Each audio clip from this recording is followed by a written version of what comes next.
연방정부 차원의 노력은 그림과 비들에 대한 논쟁이 한창이던 1816년에 미국 전쟁의 영웅이자 서부 개척자들의 후원자 앤드루 잭슨은 치열한 경쟁 끝에 대통령의 자리에 올랐다.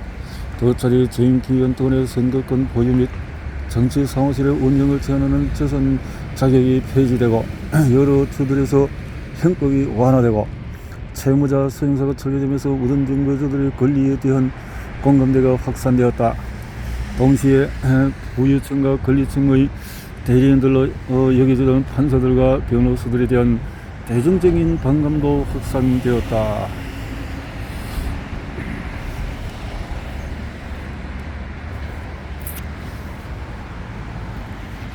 1830년에 이르면서 처음에 13개 주였던 주가 24개로 증가했다. 이런 신생주들 가운데 서부의 7개 주에서 워싱턴으로 파견된 대표적인 무단 증거자들을 위한 정책을 수립하기 위해 많은 노력을 기울였다. 이처럼 점차 영향력이 정제되는 블록이라고 불리는 정치 경제성의 특수 이익을 위해 제휴한 국민과 단체의 후원을 얻기 위해서 북부와 남부의 주들은 경쟁적으로 자신들이 서부를 지지한다는 사실을 내세웠다. 방대한 토지를 장악하고 있던 서부의 여러 주들과 무단 증거자들은 자신들의 정제된 정치적 영향력을 행사하기 시작했다. 결과는 대단히 인상적이었다. 1834년에서 1856년까지 미주리, 엘레베마, 마칸사 등등등등 위헌이라고 선고했던 켄터키 법과 유선 점유법을 채택했다. 폴 게이츠는 대의원이 내린 그 어떤 판결도 저희의 입법부와 법원에 이처럼 철저히 전복된 적은 없으며 연방법원은 그 판례를 적용하지 못했고 의회도 연방법원의 적용 범위를 그린 바가 비들의 경우처럼 무단 증거자들에게 확정하는 법안을 별다른 이견 없이 통과시켰다고 주장했다. 결국 연방정부도 이런 메시지를 받아들이기 시작했다. 1806년에 공유지위원회는 무단 증거자들이 스스로 공정에 빠져들고 있던 걸 비난했지만 1828년에 무단 증거자들이 소중한 사회봉사활동을 수행하기 때문에 보상을 받을 자격이 있다고 보고했다. 한때 추악한 존재로 지고받은 무단 증거자들은 이제 권리를 보장받았다. 그들은 공유지를 매각할 수 있는 자격을 얻는데 개발하지 않았다거나 아무런 가치도 없고 입척조차 없어질지도 모르는 토지를 이제 경매할 수 있는 것이다. 의원들은 정책민들의 자체적인 계약을 무난히 합법적인 체제로 흡수할 수 있는 법안을 마련하기 시작했다. 그 중심에는 식민지 시기에도 모든 증거자들의 유일한 희망이었던 합법적인 장치가 있었다. 그것은 바로 선매권이었다. 1830년 서부와 남부 의원들의 연합은 1829년 이후에 공유지의 정책이나 정부에서 그 토지의 경계권은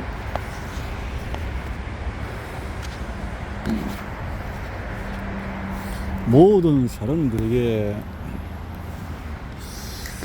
정해질 선매권 법령을 통과시켰다. 무단 증거자들은 자신이 개간한 토지를 포함해서 160에이커 토지를 1에이커당 1달러 25센트에 매입할 수 있었다. 매입 대금은 반드시 그 토지가 공매에 나오기 전까지 지불해야 하며 선매권에 대한 향도나 매매는 엄격히 금지되었다. 의회는 1832년, 38년, 40년 이렇게 세 차례에 걸쳐서 30년에 제정된 일반 선매권 법령을 제정했다. 이런 개정은 언제나 가장 열악한 상황에 처한 무단 증거자들의 권리를 강화하면서 선매권이 악용되는 것을 방지하려는 취지에서 이루어졌다. 1841년에 접어들면서 선매권 법령이 아주 확실한 체제로 자리 잡자 의회는 확대 일반 선매권 법안을 시행했다. 1841년 법령은 기존의 무단 증거자들 뿐만 아니라 장차 공유지에 정착할 가능성이 있는 사람들을 모두 적용 범위에 포함시켰다. 사람들이 정착한 토지는 반드시 청량이 실시되었지만 결국 이 법안도 제대로 실시되지 못했다. 불법적인 영역의 노력, 이따금 재산에 대한 정치적인 법률적인 논리 인정에서 지리적으로 고립된 수많은 무단 증거자들은 자신들이 점유한 토지를 보호할 수 있는 모든 수단을 동원했다. 일부는 한 토지에 한두 번씩 대금을 지불했고 다른 일부는 토지에 대한 합법적인 소유권을 얻기 위해 변호사에게 엄청난 돈을 지불했다. 대다수는 합법적인 체제에서 소요되는 비용을 충당할 수단이 없었던 탓에 그들만의 불법적인 계약을 만들어 미개적치대의 재산에 대한 채권과 보유에 대한 새로운 자원을 창출했다. 우리는 두 가지 중요한 사례를 통해서 비공식적으로 획득한 재산권을 보호하는 불법적인 조직이 등장한 배경을 이해할 수 있다. 청구지 조합은 19세기 전반기에 미국 중서부 전역에 활성화되었고 금강 지구는 캘리포니아에서 황금이 발견된 이후에 서부에서 확산이 되었다.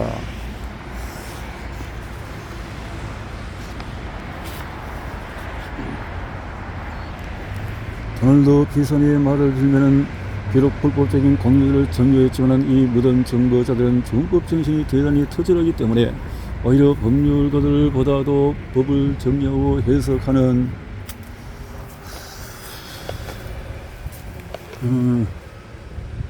기능. 청구지 조합. 미국 중서부의 토지조합은 원래 투기 기업자들이 선취득권 횡령자들에게 자신들의 권리를 보호하기 위해 정착민들이 마련한 단체였다.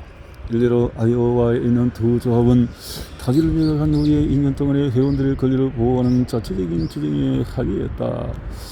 어느 정착민이 조합의 토지에 정착했을 때 그는 곧바로 사냥개들에게 쫓겼다. 그는 그 토지에 대한 권리를 포기하든지 조합원들이 요구하는 금액을 지불해야 했다. 만약에 그가 이전에 설정된 토지 권리에 대해서 이의를 제기한다면 조합은 자신들의 권리를 입증하기 위해 곧바로 한 명 이상의 증인을 내세울 것이다. 이런 조합들은 원시적이지만 엄격한 자체 규정을 운영하고 있었다. 그 지역의 목사가 한 조합원에게 선취 특권 횡령자가 그의 권리를 가로챈다면 어떻게 할 것인지 물었다. 그는 이렇게 대답했다. 물론 그 자를 죽여버리겠다. 정착민들이 합의한 조항에 따라 나는 보호받을 것이다.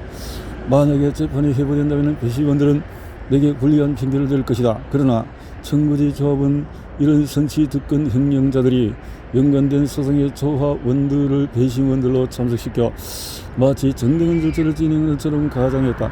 아이오와의 한 카운티에서는 조합원이 소유한 토지를 점유하려던 어느 선취 특권 횡령자가 성난 조합원들의 붙잡혀서 불과 1시간 만에 배심원 앞으로 끌려왔다. 이런 조합들의 기능은 단순히 제3자들에게서 조합원들을 보호하는 수준을 넘어섰다. 예를 들면 보통 한 지역을 먼저 점유한 무단 청구자들인 조합원들은 토지 경쟁에서 서로 경쟁하지 않고 다른 사람들이 조합원들과 경쟁하지 못하도록 제지하기로 합의했다. 한 토지 조합이 제정한 법규의 머릿말에는 조합의 임무에 대해 사실적으로 설명하고 있다. 정부의 허가를 받아 우리는 이 토지에 정착하고 시간과 돈을 투자해서 토지를 개발했기 때문에 마땅히 공시지가로 토지를 매입할 수 있는 권리를 갖는다.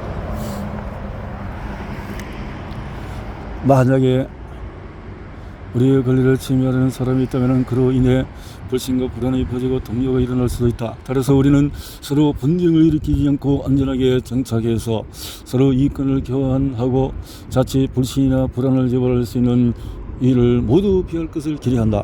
또 오직 조합을 통해서 몇몇 수특자들에게 토지를 맡기고 그들에게 부과되는 의무를 면제하여 보호한다.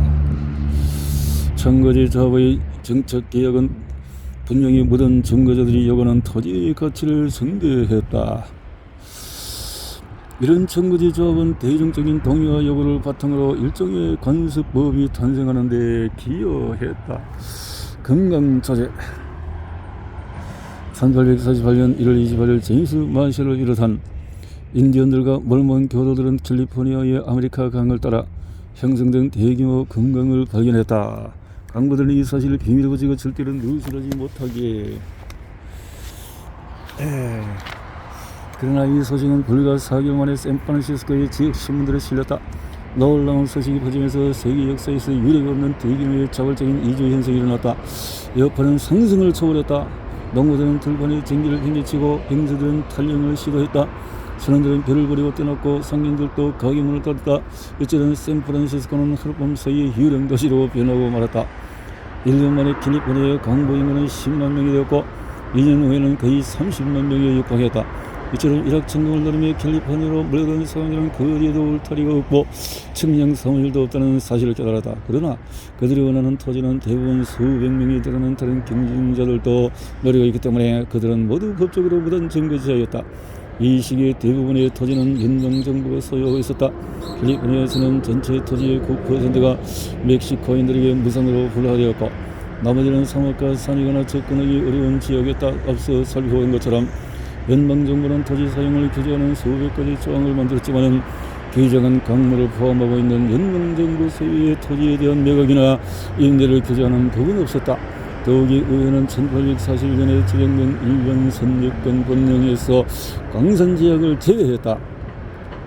멕시코인들에 대한 무상 토지 불화 정책과 부재 지주들의 이해 관계와 토지를 갈망하는 정책민들의 욕구 그리고 연방국의 부재가 복잡하게 엉기면서 순식간에 불법적인 규약의 필요성이 제기되었다. 피산이와 같은 역사학자들은 정책민들에게 별다른 선택권이 없다고 생각했다. 그들의 주장은 이러했다. 만약에 그들이 무상불화가 취소되기를 바라면서 멕시코인들의 토지에 정착했다면 그들은 자신들이 토지를 개발할 권리를 잃고 말 것이다. 더욱이 불화된 토지의 경계가 대폭적으로 조장되거나 권리를 상실한 사람들에게 토지를 매입했다면 그들은 토지를 개발할 권리뿐만 아니라 토지를 매입한 비용까지 모두 잃고 말 터였다. 정책민들이 자체적인 규약을 마련하는 동안에 정부는 기존의 법을 바탕으로 해결책을 찾으려고 했다. 여기서 문제는 정부가 진행하는 속도가 너무나 늦다는 것이었다.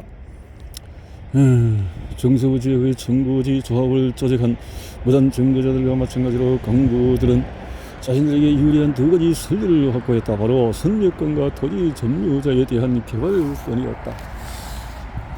선유권과 개발권이라 무슨 권리를 가짐으로써 이렇게 강부들은 선택의 여지가 없었다. 광산지구는 대체로 5단계의 과정을 통해서 지정이 되었는데 각 단계별 내용은 다음과 같다. 1단계 강부들은 새로운 지구를 설정하기 위해서 대규모의 지표를 소집한다는 공시사항을 발표했다. 2단계 지표의 첫 번째 안건으로 강부들은 지구의 경계를 규정하고 3단계 강부들은 토지의 위치와 토지를 신청한 인원에 따라서 소유권을 제한했다. 대부분의 광산지역에서 새로운 강력을 최초로 발견하는 사람은 다른 사람들보다 2배 넓은 면적을 청구할 수 있는 권한이 허용된다. 만약에 기록된 정보가 형호하고 기록관이 발행한 소유권과 같은 확실한 신용을 통해 매입한다면 토지를 매입하는 데는 제한이 없었다.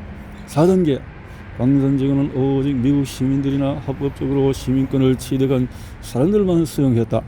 당시에 만연했던 인종차별로 인해서 멕시코인들과 아시아인들의 배척되는 경우가 허다했다. 심지어 멕시코와 아시아 출신 강부들은 미국인들이 힘겹게 얻은 부를 가로채고 젊은 청년들이 윤리의식을 해친다는 비난까지 받았다. 6단계 강부들은 서로가 청구지의 경계를 구분할 수 있는 지침을 설정했다. 7단계 기록 보관소를 설치해서 강산지구에 대한 공식 기록을 보관하고 청구지에 대한 기록 방법을 설정한다. 8단계 개발기간, 개발 범위, 개발 용도와 같은 청구지를 사용하기 위해서 반드시 처리해야 할 항목을 규정하는 청구지 개발을 위한 필수 요건을 마련했다. 9단계 마지막으로 분쟁을 해결하기 위해 체제를 확립했다. 연방강산법이 합법적인 효력을 발휘할 수 없는 상황에서 강부들은 자체적인 강산법을 제정했다. 정부가 자신들의 청구지를 합법적으로 승인할 때까지 그들은 자체적인 협상을 통해서 자신들의 권리를 보호하고 재산의 가치를 증대하기 위해서 노력했다. 불법적인 수단을 통해서 재산권을 창출하는 것은 결코 보기 드문 현상이 아니었다. 오늘날 제3세계와 마찬가지로 불법적인 영역이 번성하고 있었기 때문이다. 불법적인 영역이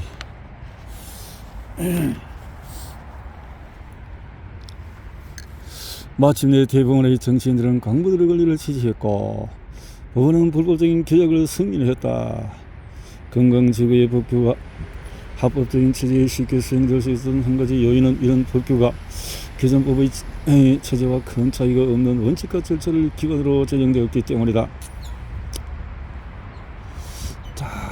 강부들의 법규에서 강구의 경계 선정자는 그 강산의 소유물을 확인해서 경계를 설정하고 자신이 소유권자임을 선언한다. 이런 공지는 서면신 정을 대체하고 경제의 표시는 측량의 의도를 나타낸다. 강산법은 면허나 다름없고 공무원의 기록은 등기의 효력을 갖는다. 여기서 유일한 공무원은 바로 수많은 대정으로 그들은 바로 검구들이며 그들의 법규는 냉정하다. 1860년대 남북전쟁이 발발해서 전쟁을 치르기 위한 자금이 필요해진 캘리포니아와 네바다, 콜로라도의 투자자들은 의회에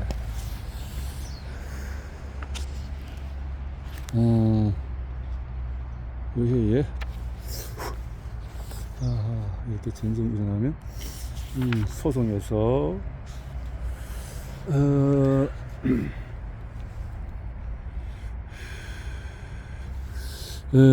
토지 소유권에 대한 투자자들의 관심은 이 논쟁에서 대단히 중요한 역할을 담당했다. 1866년 의회는 최초로 미국 시민들에게 자유롭게 강선부지를 발굴하는 기회를 부여한다는 공식 성명을 발표했다. 자, 20년 동안 광산법 전쟁